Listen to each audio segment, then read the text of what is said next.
Hello friends, welcome to Mrinali's Munnu channel. అందరు ఎలా ఉన్నారండి? నేనైతే చాలా బాగున్నాను. ఈరోజు తెలుసు కదండి స్పెషల్ ఏంటో, పెద్దరమాస. మేము ఈరోజు అమ్మమ్మ తాతలకు బట్టలు పెట్టామండి.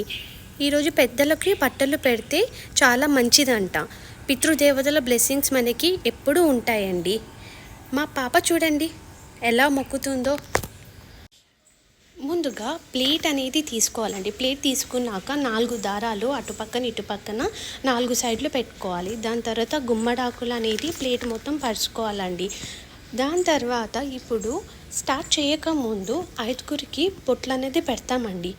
అదే ముందుగా మా పాపకి అనేది పెట్టేసింది మా అత్తమ్మ. ఇప్పుడు 5 సార్లు కుంకుమ, 5 సార్లు పసుపు అనేది చేస్తామండి. దాని తర్వాత ముందుగా ఆకులు ఎక్కువ వేసుకొని దాని మీద గునుగ పువ్వు పెట్టాలండి. మాకు ఎక్కువగా దొరకలేదండి, అందుకనే బంతి పువ్వులు పెట్టి కవర్ చేసాము. మీరు ఎన్నో రకాల పూలు కూడా పెట్టుకోవచ్చండి. ఈ పూలు పెట్టాలా ఆ పూలు పెట్టాలని ఏమీ లేదు. సో బతుకమ్మకి ఎన్ని రకాల పువ్వు పెడితే అంత కలర్ఫుల్గా అనేది బతుకమ్మ అనేది కనపడుతుంది. ఇప్పుడు పట్టు కుంచెల పువ్వు పెట్టుకొని చూడండి, అది కూడా మంచిగా ఒక రౌండ్గా వచ్చే వరకు అనేది పెట్టామండి.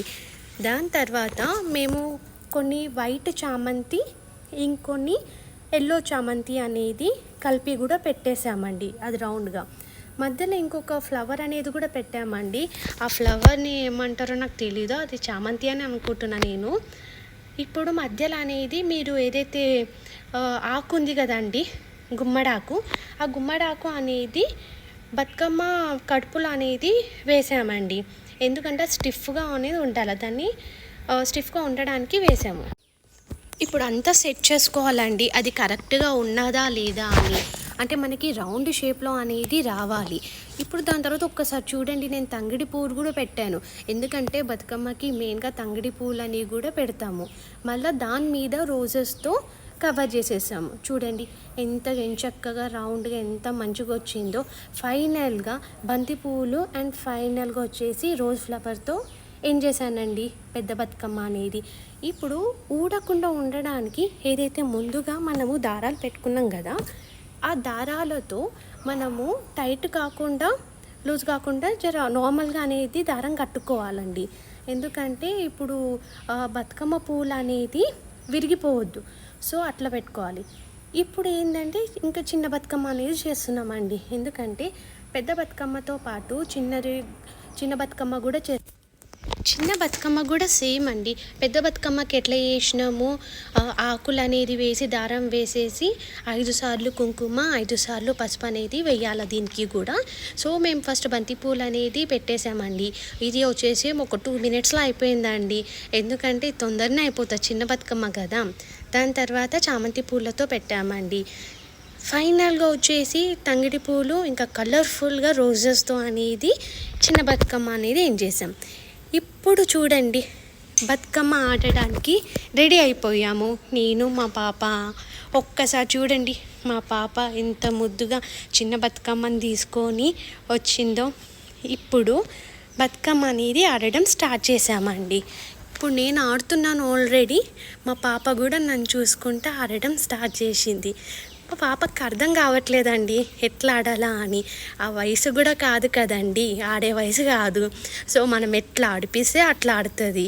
అందుకోసమని ఇప్పటి నుంచి మన సాంప్రదాయాలన్నీ నేర్పించడము కరెక్ట్ కదండి. అందుకోసమని మా పాపకి ఇప్పటి నుంచి అన్నీ నేర్చేసుకుంటుంది. మాతో పాటు ఇప్పుడు మా అత్తమ్మ మా ఆడవిలో కూడా ఇద్దరు ఆడడానికి స్టార్ట్ అయిపోయారండి. సో మా ఆడవిల అనంటే ఇంకా మా అత్తమ్మనే ఆడిపిస్తారు. ఎందుకంటే తనకి కూడా నడవడానికి రాదండి. సో తను ఫిజికల్లీ హ్యాండిక్యాప్, తనకు కూడా చాలా ఇష్టం ఇట్లా ఆడాలి అని. సో మా అత్తమ్మ ఏం చేసిందంటే ఎట్లనో మృణాలి కూడా ఆడుతుంది, మా ఆడవిల్లో కూడా ఆడిపియాలి అని చెప్పేసి లేచి ఆడిపిస్తుందండి. ఒక్కసారి చూడండి. సో ఒక్క రౌండ్ అయితే ఆడేసింది. ఇప్పుడు ఇంకా తనకి అవ్వలేదండి అన్నీ ఇంకా చుట్టూ తిరగాలంటే కూడా కొంచెము ఆయాసం అవుతుంది కదా. సో తన కోరిక అనేది నెరవేరిపోయింది.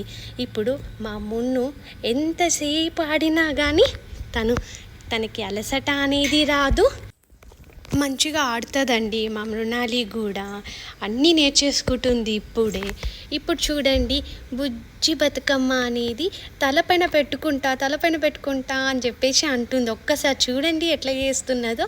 ఫైనల్గా ఇప్పుడు బతుకమ్మ అనేది నిమజ్జనం చేసే టైం వచ్చేసిందండి. సో మేము బయట ఎక్కడ చెరువు దగ్గర అయితే వెళ్ళలేదు, చిన్న బతుకమ్మ కాబట్టి ఇంట్లోనే నిమజ్జనం అనేది చేసేసామండి.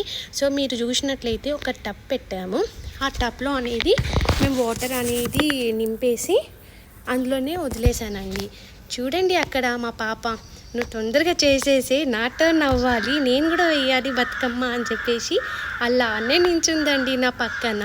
సో ఫైనల్గా మా మున్ను కూడా బతుకమ్మ అనేది నిమజ్జనం చేసేసింది. ఒక్కసారి చూడండి ఎలా చేసిందో. ఇప్పుడు 2 బతుకమ్మలు ఆల్రెడీ వాటర్లో వేసేసామండి. ఇప్పుడు కొంచెం అటుకులు, పుట్నాలు, బెల్లం ఇంకా బనానా అనేది నైవేద్యంగా పెడతామండి ఇప్పుడు ఈ చిన్న బతుకమ్మకి. సో అదే ఏదైతే నైవేద్యం ఉన్నదో ఆ నైవేద్యం అనేది నేను వేయాలండి. ఇప్పుడు మా అత్తమ్మ చేతిలో ఉంది నైవేద్యము. అటుకులు, పుట్నాలు, బెల్లం ఆల్రెడీ చెప్పాను కదండి, అది నేను ఇప్పుడు వేసేసానండి దేవుడికి. ఇంకొచ్చేసి బనానా కూడా వేసానండి. ఇంకొక విషయం అండి, గౌరమ్మ అనేది ఈరోజు మేము బయటికి తీయము. గౌరమ్మ అనేది పెద్ద బతుకమ్మ నాడే తీస్తామండి. ఈ వీడియో ఇంతటితో ఆపేస్తున్నానండి. మా ఇంటి బతుకమ్మ మీకు నచ్చినట్లయితే like, share, comment and subscribe అనేది చేసుకోండి. థ్యాంక్ యూ ఫర్ వాచింగ్ అండి. Bye bye.